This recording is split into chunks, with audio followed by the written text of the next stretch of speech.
morning and Assalamu alaikum. I am Rabia Malik and today we will move towards our lesson number 25. And the lesson name is Zakah and Sadaqah.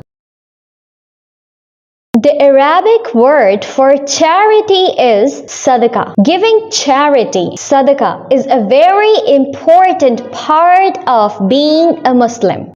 Dear kids, sadaqah is one of the ways to help the poor people or anyone else who needs our help. Allah tells us to help the poor people and to look after them. The homeless people, old people and orphans also need our help. We give sadaqah to help them. It is a very good way to make sure that everyone gets what they need so that no one is poor or hungry.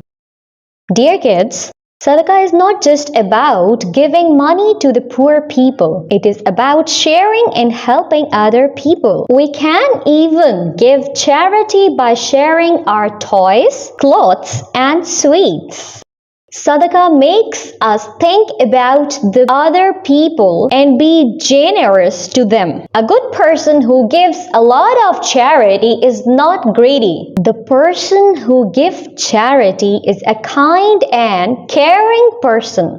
Giving charity is a way of thanking Allah. When we share with others, Allah gives us more.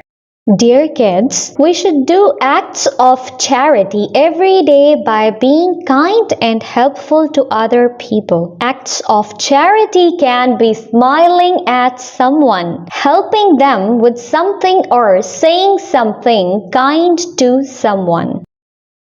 Muslims should give sadaqah all the time. It can be given at any time, but once a year. Adults have to give a small part their saved money to the poor people. Giving this small amount of money every year is called zakah, and it is one of the pillars of Islam.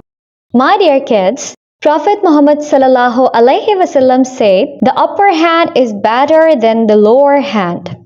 Even smile is a charity. At this point, we will end the lecture. Thank you and Allah Hafiz.